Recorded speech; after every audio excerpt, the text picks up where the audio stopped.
Oyina okukitegeera nti mu Uganda buli muntu ayina emmwanyi. The most successful project in art is coffee. True. Buli muntu ayina. Abamerika bwe bagenda mu Afghanistan bakisanga nga waliyo enjaga, emisiri gy'enjaga bagyokya. You burn them, you escalate the war. But does Kassaija care? He does not care. Yes. A politician is abused in a democracy. Politicians are abused. Presidents are abused in a democracy. Kakati sagala muntu ambulira byabusiru. Emmotoka bagikola service kyokka. Emmotoka amafuta litaaga. Wabogo yagajjawo. Nze negulira amafuta. Kakati njagala omuntu ambulire nti simanyi bamuwadde kino biki. No. Situula nabo. Naye mbasabira nti tubalabeko nga gavumenti yasezaala waabwe evuddeko. A man who has helped you to the extent that my mother is a cripple because of supporting Museveni, nti you humiliate me to that level. Nina kufukamirira olw'obwo sijja mufukamirira. President yagamba bwe twali twawukana yaŋŋamba nti omanyi obukolwa nti ye bwe buli omusoti omanyi nti buli omusoti omunene obukolwa yalina Kalema yalina Lweyiso yali Mwenda. Kakati omusoti omunene ate gwaddeyo mu State House nga tekuvudde mu lubuto lwa Nakalema. After 9 years I went to State House. I went there for muhozi. Yes. Nagendayo kubanga era bwe baŋŋamba nti waliwo akakiiko akategeka nendabako Kalugire nendabako Kiwanuka saagendayo. Kalugire oli Lwabogo yakwata sente zange ze bampadde. Kalugire yampitambwa. You must know that who have been selling coffee on the international market, these are powerful people who are nalabye Kabusenga afiirawo. Yes. Si Kabusenga si muvubi gwe mwatisatisaga ne mukubama oba bakozi bannamwandu be mwattira babba baabwe ku maato bwe balifuna omukisa okubavumbagira kubanga ye yakubanga amaato amanyiddwa. When a government loses public trust, support and trust, everything becomes a referendum. When Museveni had support, yakwata bannayuganda n'abatwala mu bank ku miliyoni bafuluma na kasanvu. Who fought? Kati alisalako n'okuzikyusa kala tasobola. Why? Government has lost public trust. You must be honest. Ekitegeeza badde balimba. Ng'akutegeeza nti ekibadde kiremesezza enkolagana kulimba. Kubanga intelligence ya Kagame waneemanyiiwo. When you deny, when Kagame knows what he's talking about, kitegeeza temujja kukolagana. This is what I got from Afeni Muhoozi's explanation.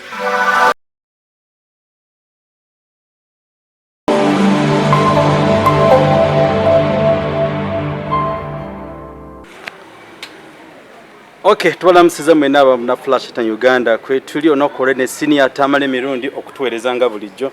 Twebaza omukama bulamu bwatuwadde. Mukulu Tamale Mirundi nkukulisaayo juzi nakulaba wali eri ku birthday y'omukungu. Wanyuma abantu bakwaniza tebakwagala nnyo.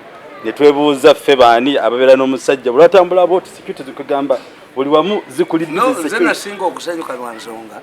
Abantu tebantegeera abasinga obungi. Balooza nti oba banguze oba bakoze batya. Nze Mirundi tewali muntu abonyebonye mu ggwanga muno nganze. President Museveni yangobanga mubbi wango. Ne bankuba mu mawulire ne banyonoona. Bayise nnyina bamukebera omutwe obw'amawulire. Mange baali bamwoja Muganda Riots. Was the only Muganda was targeted. Museveni yali amuwadde ki. Kubanga Lwabogo ayagala mufukamire. Kyesijja kukola. I cannot kneel before Lwabogo. Nenkuba bukofiira bwange tebansasula. Nenkuba t-shirt byonna nti nina kukola nabo. Nina kubeera wansi wa Lwabogo ku kakiiko neŋŋaana. Wabigaana. NBS ky'olina okugenda ku lwaki yaabwe. Bakulabira ddala ng'omupakasi yennyini. Disi bupakasi Yusuf nakola obupakasi emyaka 14 mu State House naviiremu awo. Bangobanga mubbi wankoko. Olaba n'amafuta agali mu mmotoka Lwabogo yagajjawo. N'agoba Kadaga n'agoba Nakyolo tebe bampa ssente. Njavuwale ngende mufukamire. Tekisoboka. Kale sagala bw'oŋŋamba bisobe bakuguze bikinyira okuba ennyondo mu mutwe. Kubanga nze sirina nze sirina muntu ankozesa. Mwina ababaka bamwe aba parliament abalya sente, mwina abopposition, mwina abaki. Who pays me money? No, I've tried to make my family. I have a large family. Nemotoka yabwe Lwabogo yali agitutte. Kati olwaleero nkutte ebintu byabwe byonna nenkwata obutabo bwonna bwe mbadde nnina ewaka nembuwe naalembe nembagamba ngenza kwesecurity nembagamba ti omukazi agenda okuva mu bufumbo kyasooka okukola 10 awo mpeta yabba obutabo mubu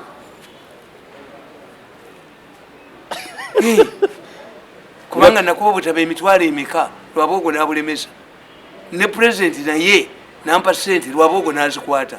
President amugamba ko nti zimuwe nkutte ebintu byange byonna ebitabo bwabwe buli ewange bwonna nembuyoola nembutwala ku security ye n'alemba nembaga nti omukazi agenda okunoba asooka 10 awo mpeta yabba obutabo mmwe buubwo kuba mumpa sente oba temumpa buubwo mpeseza emyaka 65 nkyayagala ki ne bwonsiba mu kkomera nfa mangu ne bwonzita era nsigaliza emyaka emeka mu byonna byenze nkola nze benefitinga. Kakati nsagala muntu ambulira bya busiro. Emmotoka bagikola service kyokka. Emmotoka amafuta litaaga Lwabogo yagajjawo. Nze negulira amafuta.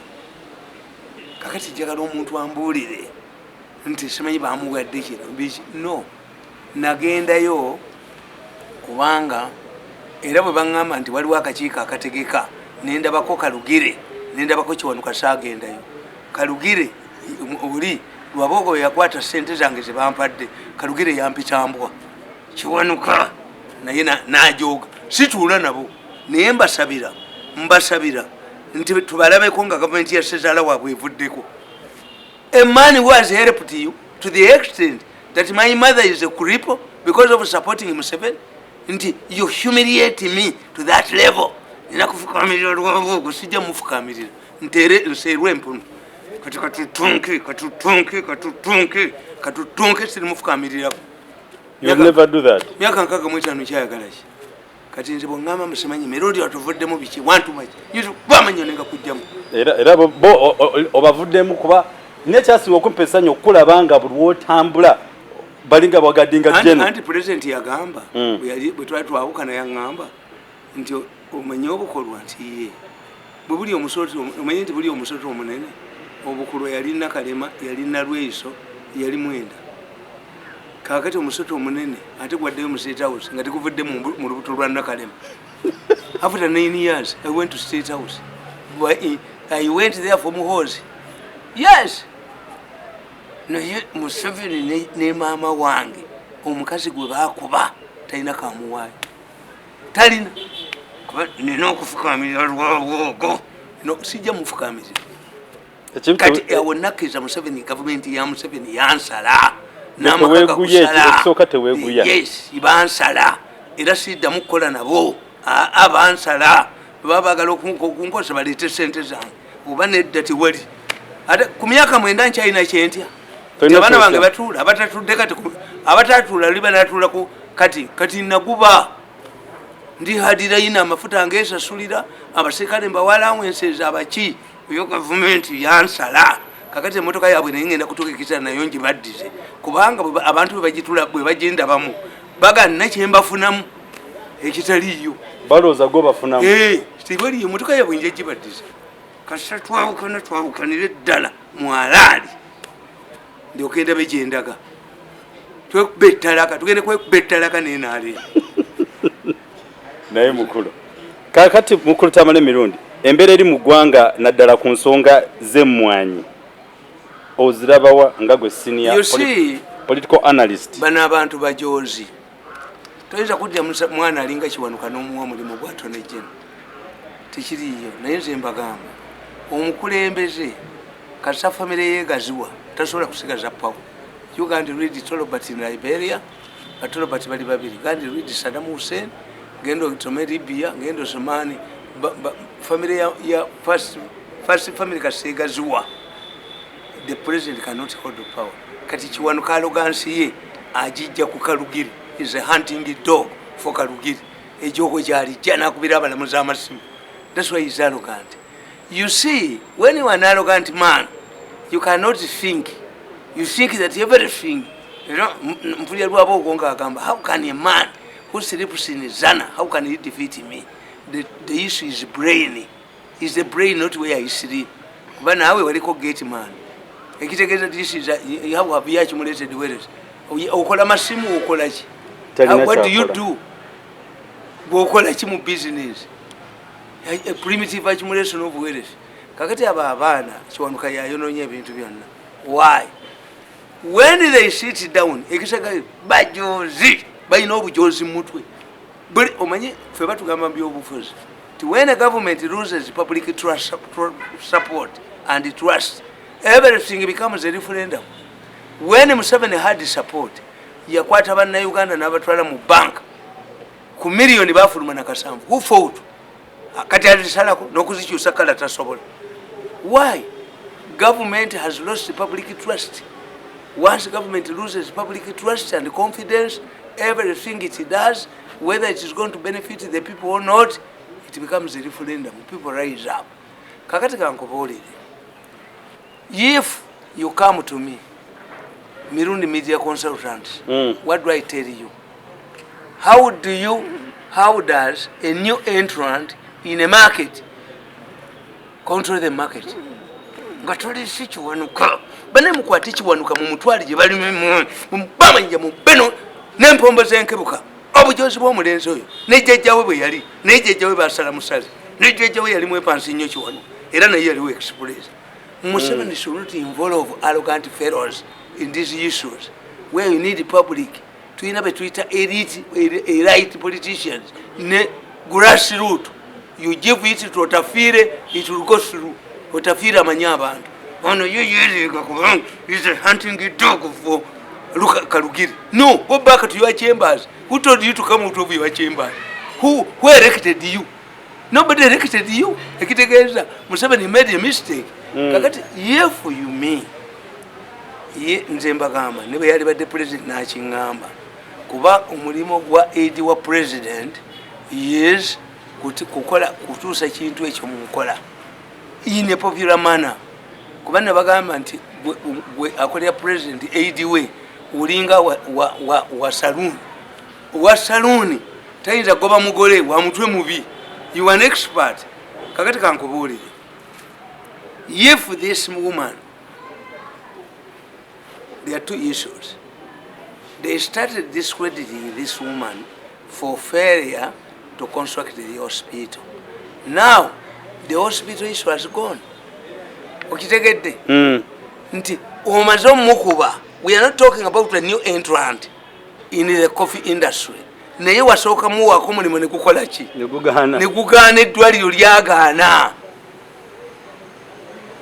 Okitegedde nti where they go wrong their arrogance pushing kirina okuyitamu kirina okuyitamu tekijja kuyitamu kyagaana. Nkubulire olaba lashe kubiddwa Putin n'akubwa tewakyali arrogance. This is a global village. Unless you realize that this is a global village, tokyakubatiya gasi bantu, tokyakola ekyo bakandiko teboogera tebakyafuna na musaala. Omusaala bakuba wa mukasi because of the international community. N'olwekyo ensi bw'ebeera bw'etyo n'otegeera kati omukazi akola, you must relax. Omukazi akola ky'obulaba amaka gafa. Olina okutegeera nti kakati my wife naye afunye empowerment. Empowerment eyo kati we are equal pattern. Bano slave and master. Slave and master hunting a dog and the master. This is the problem. You must find out a democracy. Nabagamba India has not developed as fast as China. Why? India is a democracy. Before they make a policy, they must look at the election calendar. China does not have democracy, even to join the board, but they make sure to make a very cheap. Kakati that society, the police society, from 1947, balinga robots. Never knew Uganda with them. Kakati, we know what you nti mu Uganda buli muntu ayine mwanya. The most successful project in art is coffee. True. Buli muntu ayina. Abamerika bwe bagenda mu Afghanistan bakisanga nga waliyo enjaga emisiri gyenjaga bajoca. You burn them, you escalate the war. What alternative have you given us? But what some political science batugamba nti people don't want to feel the government in their pockets, in their houses, in the air they breathe. Once it comes, bakuba. Kati mwanji kitegeere nti buli maka gonna gayina ki. When you touch emwanyi, whom do you entrust emwanyi to? Kubanga buli omu agikola ki? Why did you first discredit this woman nti is a fraudster who failed to construct a hospital? Ekitegezo oyo yakola ki? Yafa. Oyo ku credibility yakola ki? Yavaawo kubanga the woman has not explained nti look here, that was not my field. Kisigadde mu bbanga. Is already discredited. Kati otolina kyomuwa kirala. Toyinza gwa P1 n'agenda mu P2 tekiriiyo. Yasemba mu P1. The issue of the hospital haunts them. Toyinza kudya muntu yalema kukola hospital nga yiwe government n'omuwate okukwata ku mwanyiza eggwanga lyonna. Somebody oyo kiwanuka ali ku gundi either tamanyi byakola oba ali ku reverse psychology. Once we incite the people, bwe totegeera nti omusajja omukazi oyo gwe tugula okufumba emmere ku mbaga yafumbako wa nti bwe yajja wano ku mbaga tetwalya yafumba bibi ng'omukomyawo mulumbe oyo muba mu disqualifying. So this woman is disqualified. Whoever attacked her over the hospital, construction of the hospital, and they started trading inserts. Tewali agamba ti omukazi sebamuwa ssente. Tebamanyi ani gye zaalaga. The money was released. Kakati ekitegeeza oyo tosobola kumuwa ku mwanyi kino bwe yali kigudde. But because this government is no longer mindful, oyo kiwanuka tokolangako yadde kwero si wano abadde mu kyembazizi oyo kulagira balamuzi. No, society is not balamuzi babadde olagira. Society, no. Society is beyond balamuzi. Who knows kiwanuka? Nida, who knows him? Mumutwale kibali memwanyi bamuleting mumusule mu helicopter. Bampale bazimujumba, bampale bazimujimba. So, separate your courts where you intimidate the judges and what concerns the society. You can cause us a rebellion, a riot of a large scale. The government never. Kakati, that's one point. Nti omuntu gwe baleeta okugula emmwanyi had already been discredited. She failed to construct a hospital and no sufficient explanation was given why. Because she would say, in the case of a hospital, I have the money, but the government failed to give me land. But watch no explanation. They move ahead because they are arrogant.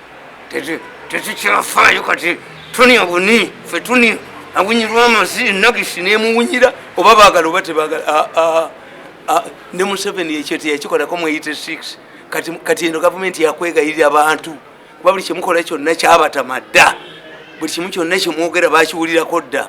This is a government for partnership, not for arrogance. Natukanoga mwe temumanyi mateeka mwana mujiyu. Museveni atufulumye omwana ono afulumye omwana ali arrogant. Is not intended for public relations. No. Obujosi abujja wakalugire tajja kukola tamanyi public relations. This young man can cause us trouble. Ayinza okuleeta abantu mu right ne bayika mu naduka ate aligenda okuddukira okulowooza nga mukama we yerikopute muddusiriza bajja mukwatana bamuvunjise nga jjajjaawe. Manyi jjajjaawe bamuvunjisiza wa bamuvunjisa muze Kenya n'afuuka past tense. Kakati that's one. Nti omukazi ali discredited.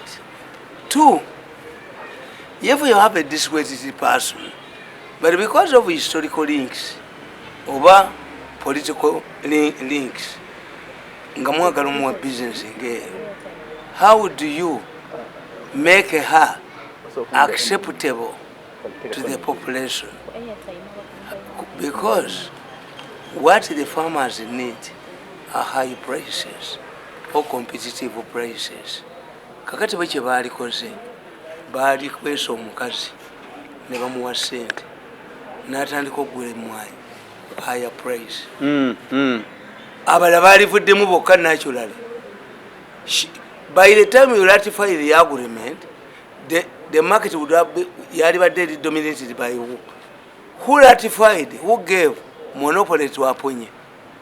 But because Aponye buys a higher price, era bano kyovuba laba nti obusumu n'obujuuzi n'okwerowozaako bokka mwe abalina ssente zemubbye mu gavumenti singa ate kasooli mumugula ssente nnyingi bagula ddondolo singa abantu bawulira nti bagundi bo bagula ssente nnyingi ne muddizaako muba ate bo be bagulira ddala be basaanya be bakwata empuuta ne bagijja ku bantu ne bakwata omusenyu gwerukaya ne bagujja ku bantu ne bakwata ennyanja ne bagitomera ne bakwata kakati bakutte emmwanyi.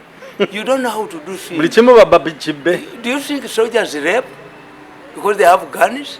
Do you think every rich man can rape because he can compensate? You must be persuasive, whether you have the money or not. Kati omukazi oyo kye baali mukoledde baali muwadde sente nnyingi. Two, look what the key players empuuta gye mwatwala ennuuni ne mufuna monopoly. Abavubi tebaasoma, tebalina media. Eyo mudduke amata g'abantu mwagatwala, ennyama mwagitwala, ebikajjo by'abasoga mwabitwala, omusenyu gwerukaya mwagutwala. Ebyo byalimu bataasoma. But when it comes to coffee, you must know that who have been selling coffee on the international market, these are powerful people who are Nalabye Kabusenga afiirawo. Yes. See, Kabusenga si muvubi gwe mwatiisatiisaga ne mukuba amalo oba abana babakoza bannamwandu be mwattira babba baabwe ku maato bwe balifuna omukisa okubavumbagira kubanga ye yakubanga amaato amanyiddwa, kamanda w'okukuba ennyanja amanyiddwa, eyeefuula mukasa w'ennyanja n'akuba amaato g'abantu ensi emumanyi ne famire mwava bamumanyi. Waliwo ekiseera ekyokumuvumbagira, waliwo ekiseera empuuta ng'evudde ekyokumufata bakirina. Kakati bano muyina okutegeera nti bano abali mu mmwanyi, okay, players abatunda emmwanyi, these are powerful people. These are not people you can just put under the carpet. Ekyo kitegedde. Unlike the fishermen whose boats you destroyed, you killed in the lake, who have left widows, who cannot access media. These ones in the coffee industry have access to the media. That's why they have organized conferences. So whoever Kiwanuka didn't know the type of people he was going to face, that's why he's arrogant. He's facing resistance for the first time. You go back to court, to your chambers, where you intimidate the judges. This is real politics. Kakati kino kiba kyakumeka. Kyakusatu. Nti one, emmwanyi buli omu aziina. Two, your approach is arrogance. You have never faced a resistance. For you, you just come and force people. The final one, they are not businessmen and women. A businessman and a woman depends on business acumenship. You compete. These ones don't compete. But it's a bus, you know, monopoly kumata, kunyama, kuchi, adondole. You are dondole. Akati kankopose. How does this decision affect it? Kitegeeza nti naagula endebe mukyala ajja kuba wa mukyalo. Yes. Ayina omutugumu ogw'emmanyi. Naagula endebe mukyalo. N'ayina kasitoowa ke afuuse mukozi mupakasi w'ono mukazi. Omuyitali. Is it realistic? It's not at all. Is it Kiwanuka ng'ajja? Museveni atukubira abaana abo. Abaana bagenda muleetera obuzibu. Museveni bw'atagoba ba Kiwanuka abo abantu babimbye. Bakiwanuka bagenza okujja ng'ensi ekooye mujja kulaba bobe nedda agende ku gye balima bamuleete nga ali mu kofini n'eri ejogo lye n'alugansi ye bamuleete yagende ku kisaawe gye bamweguye mu express gy'awa abazanyi ssente. But he should not think that the way he treats the magistrates and judges is the way Ugandans look at him. Some of us have no respect for him. He's young, he did what I did. Yalanda byekebuwe ate okoleyo. Yes. Kakati nze nkubuulira nti ekintu ekijjidde mu mbeera embi nti ate tebalina bagidefending. They have no people who can explain why. Ne bwe baba bawadde ssente omuntu omugezi nobody can swim towards the storm. Even if you come to me, no percent gasije chikola. Kubanga I will lose my credibility. I cannot risk my credibility on something unworkable or unpopular. Okuja kongo mpise to redesign. If you come to me to redesign, the woman must get out. Get another company, compete. Never going to put up a sectoral committee. This sectoral committee and get the key players in the coffee industry. Have a conference in a national park to away from the population for a week. Get experts to tell you what has motivated the government to go back to monopolism. Because previously it was coffee marketing board. We went away with the coffee marketing board. You say, why are we going back to monopolism?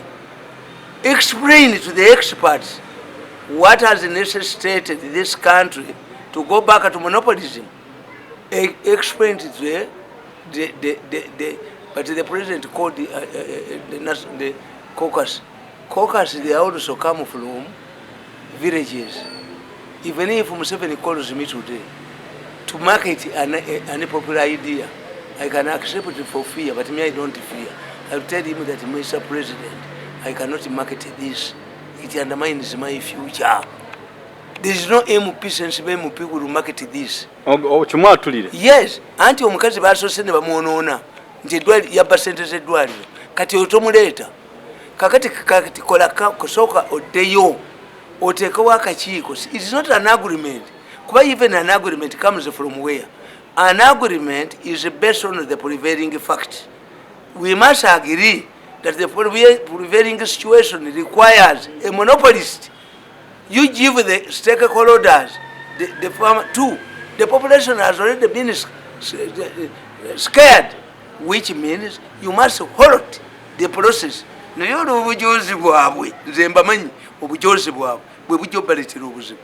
Waliwo ekintu ky'omanya nti nkirese ne kigaana kati ate kankiyiseeko obudde no. Kuba waliwo abalidde enjawulo, waliwo abaagala okibbiramu, waliwo mu kampuni abataddemu abaana baabwe, tekiyinza kudda mabega ekyabwe. Mugende nakyo mu maaso kuba temulina bakyogerera. Who can risk? Ani ayogerera ekyo? Teri agenda kyogerera kuba muli bajozi. Balinda ofono balinda ani agenda okwogerera. Ofona aboogeraye mu muwameka. Who is going to market this? Nobody. Nobody can help you to market this. Ne president ne bwanaayita abacaucus nabo balina feelings zaki. Already the people have already been alerted that this is a bad law, this is a bad arrangement. The best way is to halt it, and then you have a meeting of all the stakeholders away from Kampala. Kasaija is a discredited man. All of these people are discredited. The ministers are discredited. Chiriwa is a discredited man. Because of his arrogance, you don't involve him. Let him be a legal assistant to Museveni, but not Attorney General, because he's arrogant. So, when after sitting down as Ugandans and say, how can our people benefit more? Is it by a monopolist? What? And when you arrive at a conclusion that we need a monopolist, advertise for international companies. Bache batamanyi nyinza okusettinga conditions era ngono yajja okuyitamu naye yo omukazi bannayuganda tebakyagala muwulirako. Why? Nti eddwaliro lyamulema okukola ki? Okukola first test yagigwa and the no proper explanation n'omwongere mwanyi eri mu buli muntu mu nsi yonna. Yes, kakati ekyo kyekyabalema. NRM erina kyeyita ogonde afeene muhozi bwe yabadde ayogera ku mukolo gwe mu State House ku ddina yagambye, my uncle Kagame is a honest man. If you want to deal with him, you must be honest. Ekitegeeza badde balimba ng'akutegeeza nti ekibadde kiremesezza enkolagana kulimba, kubanga intelligence ya Kagame wano emanyiiwo. Bwe kugaa nti mutendeka abayeekera, are you keeping a gondi mu Uganda? Amanyi bwe bali. Rwanda has an efficiency. Kakati when you deny, when Kagame knows what he's talking about, kitegeeza temujja kukolagana. This is what I got from Afeni Moses' explanation. Absolutely. bano mu Uganda bo balowooza buli kimu kyonna money. That's why they find the problems in me. I like money, but not conditional money. Not conditional money. Respect me. However much I'm hungry, you cannot serve me food in the toilet. No. Tikiriyo. Echo tikiriyo. Do you believe nti abantu abakipinga Museveni mu nsiko tebamu betwayinze? But they had dignity. They had a cause. Why are people dying? 920 people. Why are they dying in Ukraine, in the front lines against the powerful Russians? They don't want their country to be occupied. This is what drives some of us. We are arrogant. We are proud. We have dignity. Dignity.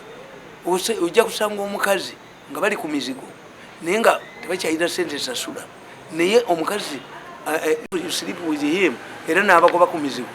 Are you going to reveal it? Yes. Dignity. Ensi etayina dignity, omuntu atayina dignity tikina ensonga aba muzibu nnyo. So back to my argument that Uganda is a Kenya. We are democratic. We are not China. You must explain to the people. You must get stakeholders. You must avoid the arrogant fellows like Chiwanuka. Chiwanuka is not used to politics. Chiwanuka is used to courts where he directs judges and magistrates. So he is unfit to be a public official. Politics, you can be abused. I've witnessed a number of occasions as the First Lady, as the Minister of Education, has stood criticism from people like Nganda, from people like Muwanga, but the First Lady always keeps her calm because she's a minister. These people did not invite you. You came to know that as a minister, you leave your First Ladyship in the State House. So when these people come, but you find the First Lady calm, humbled, and answer questions, this is what is lacking in Chiwanuka. Chiwanuka believes that it's important. You were hunting a dog over Kalugiri. You were hunting a dog over Kalugiri. And the Kalugiri is keeping you quiet. That's why you people, you will be arrested here, put on the firing squad, where the Kalugiris are not touched. Because Kalugiri cannot be arrogant like this man. Kalugiri cannot, he knows. He knows. Na yona buyiramba buyi pesula bwa college. Bana bantu bakumanyi. Bamanyi bajja kuvuma. If you don't want to be abused, an arrogant man like me, I cannot join the government. I don't want to be abused. I cannot be a minister. Me, I cannot be a minister. I rather do my own business because I know. So if you were an arrogant man, how many times have they abused Kasaija? But does Kasaija care? He does not care. Yes. A politician is abused in a democracy. Politicians are abused. Presidents are abused in a democracy. Yes. If you are not ready to answer, but either we win or they lose. Either we win. A government cannot operate on either we win or they lose. If they tell you something, a setback is good. Go back. Listen to what these people are saying. Me, I'm suggesting one thing. The population is scared about this woman. If we want this woman to take over, you remove the woman, her face, create another company, compete, set out conditions after realizing. In fact, we can say, let us tell you, why do you have a monopoly? You say there are different prices, but they must maintain the same standards. You can have a uniformed standard machine. Kakati y'omukazi ajje agule ku sente ezaki ez'owaggulu bano bajja kuvamu bokka, but monopoly nedda force mufosingaani force eyo ejja baleetera ekizibu. Abantu bakooye okujugebwa. Tuyinza nobba mata, nobba nyama, nobba nyanja, nobba bikajjo, nobba musenyu, nobakwatira ne ku mwanyi. People are tired. I was explaining it to people nti omukulu w'essomero ente ze zaafa abaana ne balya ku ssomero ennyama y'ente wiiki namba, enkoko ze ne zifa abaana ne balya ennyama y'enkoko wiiki namba, embizi ze ne zifa bwe yafiirwa omukazi we baayokya essomero. Why? They thought this is a routine. Absolutely. Whatever dies here is fed to us, the students. So they said this man can feed us the body of his wife. They burnt the school. Hey. Yes. This is what is happening to Ugandans. However much Museveni brings good policies. Ebyo twabiwulirako dda ayogera ku ssaako ebyo byagaana. Ebyo byagaana. Ebyo byagaana. This is the problem of staying in the power for many years. That any idea you bring has already been tested and failed. So people are not willing to test it again. When the different conditions at that time were different. Kakati ntekikyembagamba ekyemmwanyi muzeeyi akijje mu parliament. Ekyemmwanyi muzeeyi akirondere akakiiko akalimu ba stakeholders bonna. Gundi bafune be experts ku international market. But tulage benefits eziva muki mumwanyi mweri etteeka. But amending the law is useless. Why? Is like saying that you have failed to rape me, now I give you money. You tell a woman, why did you put draconian provisions in the law that you want to be amended? What if the people did not make a noise? A bill in parliament can contain draconian provisions to be amended deliberately because the parliament cannot be a rubber stamp. Sure. But an agreement negotiated outside the parliament, the person who negotiated it must resign if it is found with the loopholes. This is what we do. Tugenda okutandikira olunaku olw'enkya mwena abali programu yaffe eno tweyanzeege mwebale kutwagala ate mwebale kwagala senior political analyst gwe twasigaza mu Uganda muno.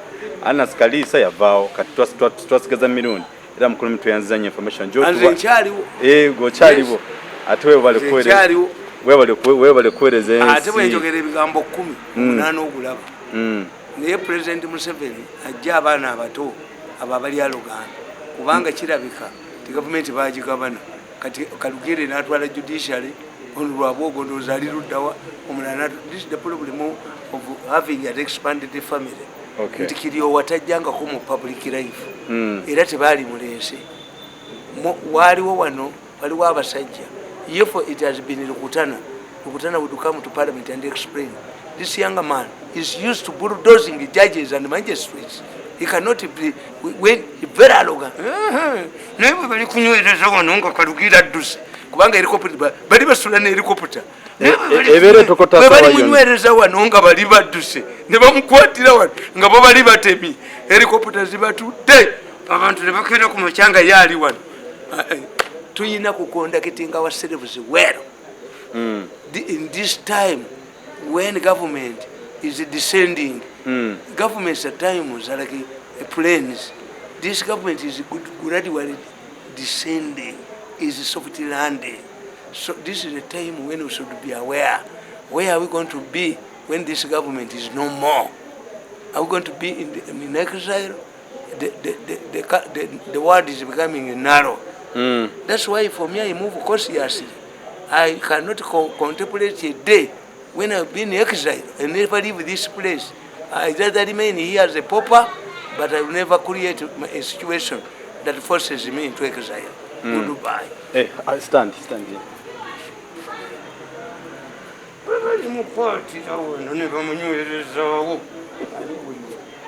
Let's go to Yanziza.